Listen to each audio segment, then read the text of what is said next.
Alors, ce soir, nous terminons notre deuxième journée des ateliers de restitution SLAFNet.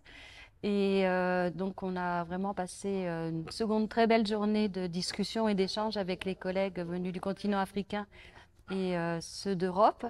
Et j'avais demandé au directeur du groupement d'intérêt scientifique études africaines, Hervé Pennec, chercheur au CNRS, de se joindre à nous afin qu'il présente les activités du GIS études africaines et de façon à ce que ce réseau puisse être mieux connu par nos collègues africains notamment.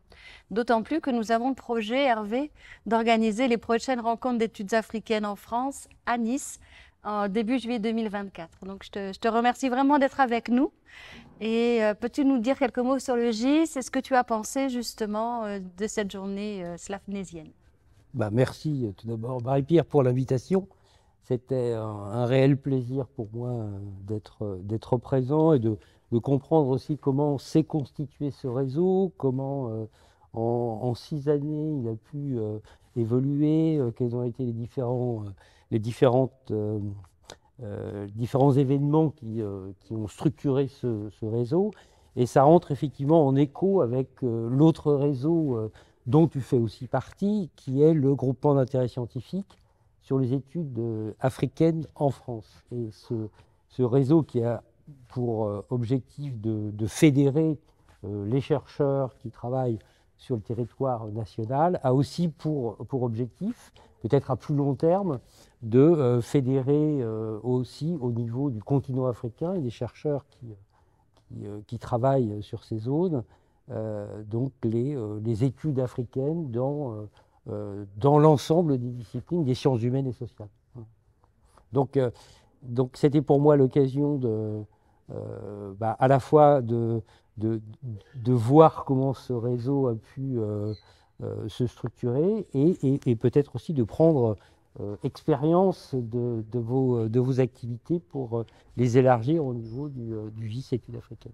Oui, parce qu'on a vu que pour les collègues africains, que ce soit anglophones ou francophones, il y a une vraie demande aussi à être plus en lien avec ce type de réseau comme le GIS Afrique, études africaines, et aussi d'y contribuer de façon un peu plus importante. Absolument. Non, ça c'est vrai. C'est vrai que on sentait une demande relativement pressante, ce qu'on peut évidemment comprendre, puisque c'est essentiel de pouvoir agréger des chercheurs du continent africain. Alors, moi j'aimerais souligner ce que tu as dit précédemment.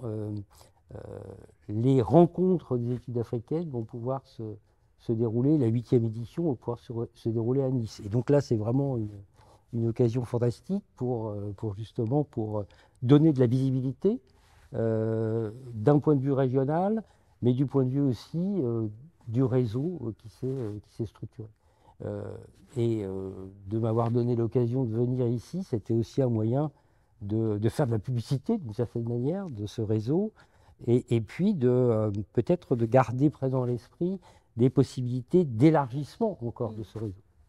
Oui, oui, je pense que le côté international est peut-être plus en relation avec des institutions africaines sera peut-être nécessaire dans un futur du GIS études africaines, je ne sais pas. Ah, complètement, complètement. Et là, ce qui apparaît, c'est à la fois, mais on l'avait vu au niveau européen, c'est aussi cette ouverture vers les autres réseaux qui existent au niveau européen. Mais là, ce qui apparaît aussi comme étant extrêmement pressant, c'est l'envie des collègues, des universités, d'ici et d'ailleurs du continent, d'intégrer des réseaux peut-être à l'échelle internationale. Mais c'est évidemment une autre étape.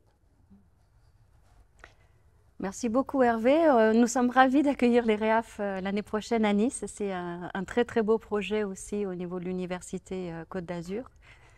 Et j'espère que nous aurons plein de membres de SLAFNet présents. Et plein de propositions, d'ateliers qui seront ouverts aux sciences humaines et sociales. Oui. Et de manière plus large à d'autres disciplines.